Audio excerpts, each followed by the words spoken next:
You know, we kept talking about a championship ripe for the picking for these squads, the JRU Bombers. Ang problema rito, Jimmy, next year, a lot of their mainstays will be graduating. They will be starting basically not really from scratch, but most of their key players will be gone. Capus, I think, will be gone. Epondolan will be gone. Balenya, I think, will be gone too. De La Rhea will be graduating. Talking about players, sa panig naman, Binky, ng San Sebastian, it was an excellent choice to have been able to get Pep Moore to play for you for this year. Although he started out uncoordinated as far as his other teammates was concerned, his game showed up in game number 1, disappeared in game number 2, but he started off with so many blocks in this ball game to set the tone for San Sebastian. And that's what's nice with Coach Turo Valenzuela. Coach Turo Valenzuela had a vision for Moore, and now that vision is slowly coming into life. But you know, Jimmy, I'm having the jitters already. Not because of this game, I'm having the jitters already for next year. This San Sebastian squad will definitely be a formidable one next year. You know, that ball didn't hit the rim at all in that play, and that's the reason why naubusan sila ng oras. The Horda thought that was enough to have attempted underneath, but the referees were quite clear on that. Hindi tumama sa rim, and there was a lapse of the shot clock. So it's 73-46, huge lead for a game 3 for the finals and the championship. We have a timeout.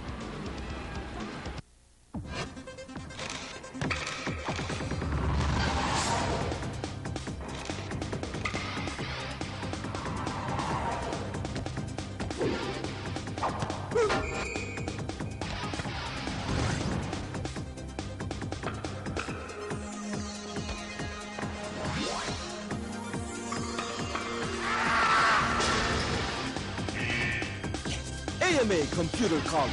Welcome to the big league.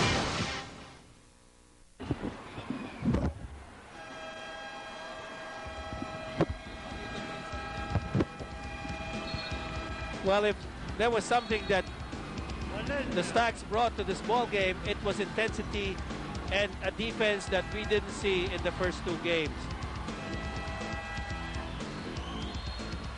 The image of Mark Macapagal diving for that ball with a lead of 25 points is in our minds right now. Macapagal in this ball game has converted on 3 3-point shots, a total of 17 points. And he snared 6 rebounds. Championship teams should be composed of championship players, Jimmy. And Mark Macapagal is a great example. Maalala natin yung unang game ni Mark for this series. He was nowhere. 0 of 7 from the three-point line for the first game. Did convert in game number 2, but the intensity he brought on defense and offense here was a lot different. Pep Moore also. Masasabi natin, Pep Moore started off on the right tone with his blocks. And his teammates followed suit. Oh, alam mo, yan ang maganda kay Moore tsaka kay Macapagal. They didn't really score much, but they've been doing their jobs on the other end. Dumidipesa sila, rumi-rebound lang.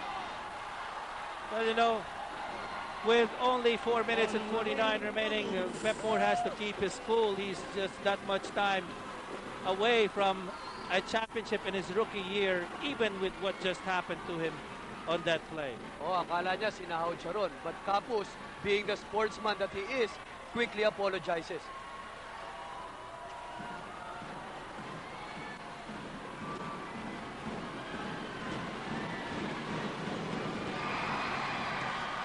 That's the way to get even. Score. That's the bottom line. And that was just a random question. We earlier asked whether you have seen a championship that has a 13-point lead going into the 4th quarter. Seems like that's what's happening right now with so much intensity still for San Sebastian. Grabe ang domination ng San Sebastian dito. Look at the field goals. 65% as against 17. JRU actually getting more shots up. 30 as against only 17.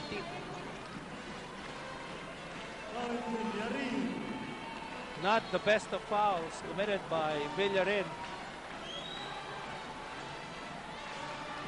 You know, the clock's ticking down, but still there was a lot of time at the midpoint of this fourth quarter.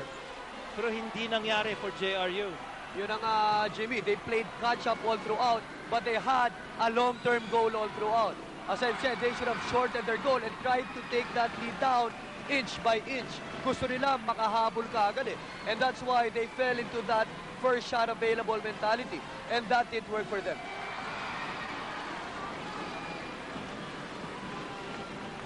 And Macapagal already has 19 points in the ball game.